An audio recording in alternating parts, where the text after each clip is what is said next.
it's reframed as disrespect, criticism becomes hate, and investigations become political persecution. It's never supposed to happen in America. This is the persecution of the person that's leading by very, very substantial numbers in the Republican primary and leading Biden by a lot.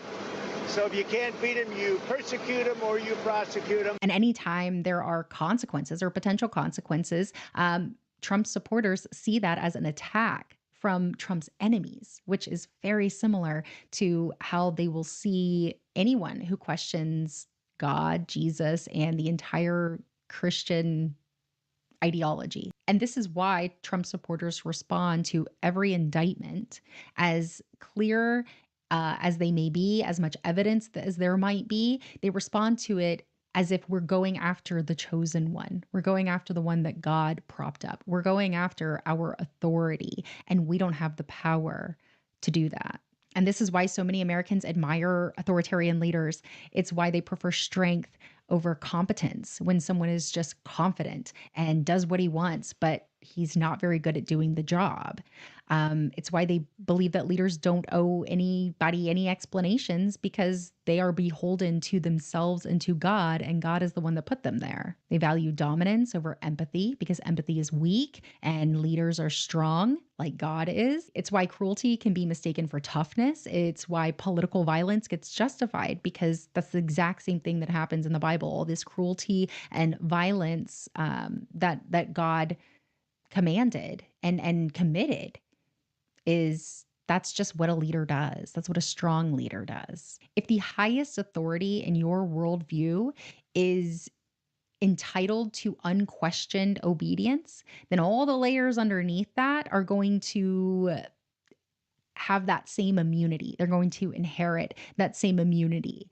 Pastors, teachers, governors, parents, it just kind of that hierarchy just kind of trickles down. Might makes right is not a political belief, it is a theological belief.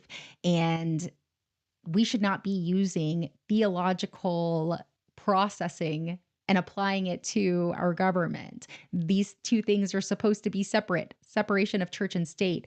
But the way they get away with it is by not being so blatant about it and instead marrying and intertwining politics and religion so that the waters get muddied and people just continue about the way they've always known. Their brain recognizes a pattern and it follows that pattern.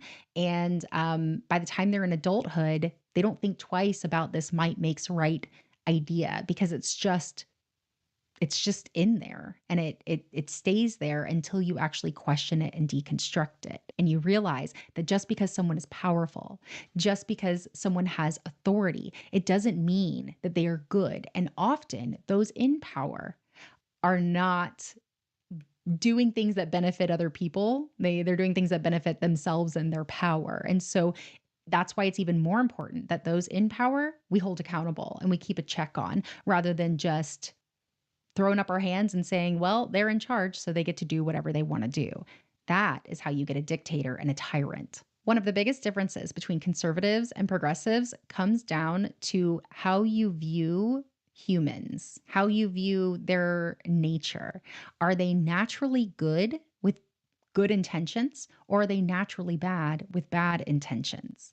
Christians, most of the time, believe that humans are born bad, sinful, depraved. From the moment you take your first breath, you only want to do bad things. That is your nature. And that is this concept of original sin. That's what it came from Adam and Eve. They were rebellious and that was passed down to you. And so now you are naturally rebellious against God and you've got to get right with him. So the first Adam came, fell, and all of us in him go down with him, and we're born rebellious. You don't have to learn rebellion. You don't have to learn to sin. You are sinful. I was born sinning. You're born sinning. And this single belief shapes so much of our government, our political policies, how we view healthcare and education and criminal justice. This is a big one because in Christianity, before you're old enough to talk, your heart is already wicked and deceitful. You cannot trust it. You are naturally selfish and you're naturally flawed.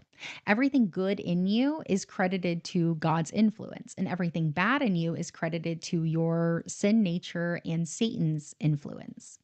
So, the default Christian worldview is that people cannot be trusted, people are not good, and they are naturally selfish. And unless they are Christian, which most Christians believe that very few, narrow is the gate, very few people are actually Christians, then that leaves the rest of humanity as bad, sinful, only out for themselves. So, in order to get people to behave, they need discipline, rules, and control. And so, if you grow up with this belief, and I think a lot of people hold this belief that aren't Christian, I meet them all the time. People who, if you were to ask them, do you believe people are generally good or generally bad?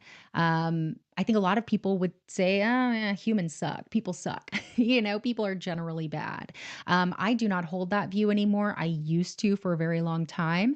But it has been through a lot of therapy and learning about humans, learning about psychology and sociology and mental illness and all kinds of different things that show me that they're not born bad, but they become corrupted and they become traumatized by the world and by other people. And a lot of times, what happens to them is outside of their control. And sometimes it's easy to kind of combat that and become better or rise above it, but that's not always the case for everyone. Not everybody has that same opportunity or ability to rise above their own pain and trauma, especially if they've lived a really difficult life that has constantly beat them down and they don't have resources or people in their lives that lift them up and give them the opportunity for a better future. And so these